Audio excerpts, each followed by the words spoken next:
اس کی وجہ سے ہم جواب ڈھونڈیں گے، یعنی ہمارا سوالیہ لفظ ہے کیا، تو ہم نے دیکھنا ہے کہ اس کا جواب کیا ہو سکتا ہے۔ تو یہاں ہم نے دیکھا تھا کہ ان کے ماں باپ کاشتکاری کر کے گھر چلاتے تھے، یعنی ہمیں پتہ چلا کہ تیمور اور طاہرہ کے والدین کاشتکاری کرتے تھے، تو ان کا پیشہ کاشتکاری تھا، ٹھیک ہے۔ تو اس کا جواب ہم اس طرح سے لکھیں گے کہ تیمور اور طاہرہ کے والدین کا پیشہ کاشتکاری تھا۔ جواب کے آخر میں آپ ختمہ کی علامت ضرور لگائیں گے، ٹھیک ہے بچوں۔ الجواب کا پہلے زبانی تبادلہ خیال کریں گے، اس کے بعد پھر آپ اس کو خود لکھیں گے، ٹھیک ہے بیٹا۔ چلیے سوال نمبر 2 کی طرف آتے ہیں۔ سوال نمبر 2 ہے، بچے کاغذ کی کشتیوں کو کس چیز سے چلاتے تھے؟ تو اس میں ہمارے پاس سوالیہ لفظ کس ہے، کس کو دیکھتے ہوئے ہم اس کا جواب جب ڈھونڈنے کے لیے پیراگراف کی طرف جائیں گے، تو ہم نے یہاں پہ پڑھا تھا کہ وہ ایک پتلی سی چھڑی سے ان کشتیوں کو آگے پیچھے موڑتے اور خوش ہوتے تھے۔ تو بیٹا اس میں انہوں نے کشتیوں کے چلنے کا ذکر نہیں کیا، انہوں نے کہا ہے کہ آگے پیچھے موڑتے۔ تو بیٹا جب کشتی کو آگے پیچھے موڑتے ہیں تو کیا ہوتا ہے؟ چلتی ہے نا۔ جب کشتی کو آپ آگے موڑتے ہیں تو بھی چلتی ہے، اور جب پیچھے موڑتے ہیں تو بھی چلتی ہے۔ تو وہ ان کشتیوں کو کس چیز کے ساتھ آگے پیچھے موڑ رہے تھے؟ ایک پتلی سی چھڑی سے۔ تو اس سوال کا جواب ہم اس طرح سے لکھیں گے کہ بچے کاغذ کی کشتیوں کو ایک پتلی سی چھڑی سے چلاتے تھے۔ آخر میں ختمہ کی علامت ضرور لگائیے۔ سوال نمبر 3، تیمور اور طاہرہ کس علاقے کی ایک وادی میں رہتے تھے؟ تو بیٹا سوچ کر بتائیے اس سوال کا جواب کیا ہوگا؟ مجھے امید ہے آپ اچھے سے لکھ سکتے ہیں۔ شاباش۔ تو ہم اس کا جواب سوالیہ لفظ کس کو دیکھتے ہوئے اس کا جواب ڈھونڈتے ہوئے جب پیراگراف کی طرف جائیں گے، تو شروع میں ہم نے پڑھا تھا کہ گوشیا ایک خوبصورت علاقہ تھا، تو ہمیں معلوم ہوتا ہے کہ وہ گوشیا کی ایک وادی میں رہتے تھے۔ تو ہم اس سوال کا جواب اس طرح سے لکھ سکتے ہیں کہ تیمور اور طاہرہ گوشیا کی ایک وادی میں رہتے تھے، ٹھیک ہے بیٹا۔ چلیے سوال نمبر 4 ہے، بچے امی ابو کو تحفے میں کیا کیا دیتے تھے؟ اب کیا کیا ہمارے پاس سوالیہ الفاظ ہیں، ان کا جواب پیراگراف میں کیسے ڈھونڈ سکتے ہیں آپ؟ چلیں آپ سوچ کے بتائیے مجھے۔ شاباش، مجھے امید ہے آپ نے اچھے سے سوچ لیا ہوگا۔ تو بیٹا آپ نے یہاں پڑھا تھا کہ وہ شام میں واپس آتے ہوئے دونوں راستے سے پھل اور پھول بھی چنتے، پھل ابو کو اور پھولوں کا ایک خوبصورت سا گلدستہ بنا کر اپنی امی کو دیتے۔ تو ہمیں معلوم ہوا کہ وہ اس جوابی جملے سے ہمیں معلوم ہو رہا ہے کہ وہ کیا کرتے تھے۔ تو لیکن ہم اس کو کس طرح سے کانٹ چھانٹ کر کے سوال کا جواب لکھ سکتے ہیں؟ اس طرح سے کہ بچے امی کو پھولوں کا گلدستہ اور ابو کو پھل تحفے میں دیتے تھے، ٹھیک ہے بیٹا۔ شاباش۔ چلیے اب آئیے سوال نمبر 5 کی طرف۔ گوشیا کی وادیوں کے پہاڑ اور جھیلیں کیسی تھیں بیٹا؟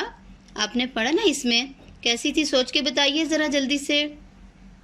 شاباش، بہت اچھے، مجھے پتہ ہے آپ نے اس کا جواب ڈھونڈ لیا ہوگا۔ ہم نے یہاں پڑھا تھا پیراگراف میں کہ وہاں سرسبز اور بہت اونچے اونچے پہاڑ تھے، وہاں کی جھیلوں کا پانی شفاف، میٹھا اور ٹھنڈا تھا۔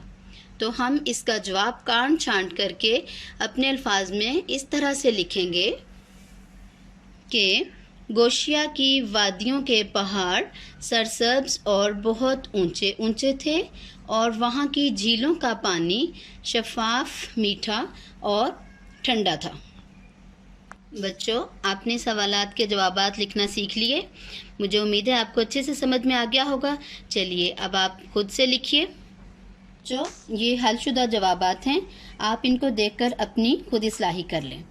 مجھے امید ہے آپ نے پیراگراف تفہیم اچھے طریقے سے سیکھ لی ہوگی، اور آپ بہت اچھے طریقے سے سوالات کے جوابات لکھ سکتے ہیں۔ اپنا بہت خیال رکھیے گا، اردو کی کلاس کا وقت ختم ہوتا ہے۔ خدا حافظ۔